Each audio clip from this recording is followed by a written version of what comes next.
News ബ്ലാസ്റ്റിലേക്ക് വീണ്ടും reporter breaking. പരീക്ഷാ ക്രമക്കേടിൽ PSC ആസ്ഥാനത്ത് SIT പരിശോധന.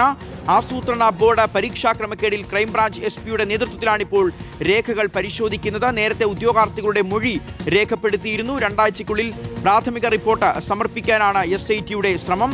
അറോഷി ബാൽ വിവരങ്ങൾ നൽകാൻ ചേരുകയാണ്. അറോഷി, വീണ്ടും PSC ആസ്ഥാനത്ത് SIT എത്തിയിരിക്കുന്നു. നിർണായകമായ പരിശോധന നടക്കുന്നു. വിവരങ്ങൾ എങ്ങനെയാണ്? ഷിഹാസ, PSC ആസ്ഥാനത്ത് 3-ാം വട്ടമാണ് SIT സംഘം എത്തുന്നത്. ആദ്യ തവണ അന്വേഷണ സംഘത്തിന്റെ മേധാവി IG അജിത ബീഗമാണ് എത്തിയത്. അന്ന് PSC ചെയർമാനുമായി ആശയവിനിമയം നടത്തി, എന്തൊക്കെ രേഖകൾ ആവശ്യമാണെന്ന് അറിയിക്കുകയും ചെയ്തു. പിന്നീട് 2-ാം വട്ടം എത്തി രേഖകൾ ഏതാണ് ആവശ്യമെന്നത് രേഖാമൂലം കത്ത് നൽകിയാണ് മടങ്ങിയത്.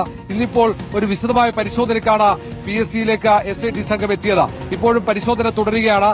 വലിയ സംഘമാണ് SP-യുടെ നേതൃത്വത്തിൽ. പരിശോധിക്കുന്നത് പ്രധാനമായും പരീക്ഷയുമായി ബന്ധപ്പെട്ട രേഖകളാണ്.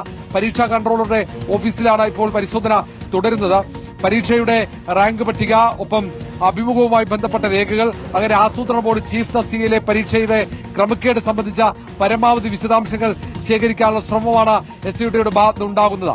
2 ആഴ്ചക്കകം തന്നെ പ്രാഥമിക റിപ്പോർട്ട് സംസ്ഥാന പോലീസ് മേധാവി റാവണ ചന്ദ്രശേഖരന് നൽകാനാണ് ലക്ഷ്യമിടുന്നത്. ആ റിപ്പോർട്ട് അടിസ്ഥാനമാക്കിയാകും FIR രജിസ്റ്റർ ചെയ്ത് മുന്നോട്ട് പോകണമോ എന്ന കാര്യത്തിൽ ഒരു തീരുമാനമെടുക്കുക. അതുകൊണ്ടാണ് അന്വേഷണം വേഗത്തിലാക്കുന്നത്. നിരവധി പരാതികൾ ഈ അന്വേഷണ സംഘത്തെ നയിക്കുന്ന അജിത ബീഗത്തിനും പോലീസ് മേധാവിക്കും മുഖ്യമന്ത്രിക്കും ലഭിക്കുന്നുണ്ട്. KS പരീക്ഷ, അതിനൊപ്പം economics and statistics research officer തസ്തികയിലേക്ക് നടന്ന പരീക്ഷ, അങ്ങനെ തുടങ്ങിയ ഓരോ ദിവസവും ഓരോ പരീക്ഷയുമായി വളരെ പ്രധാനപ്പെട്ട പരിശോധനയാണ് ഇപ്പോൾ PSC ആസ്ഥാനത്ത് SIT സംഘത്തിന്റെ ഭാഗത്തുനിന്ന് ഉണ്ടായിട്ടുള്ളത്. അറോഷി ബാലാണ് വിവരങ്ങൾ നൽകിയത്.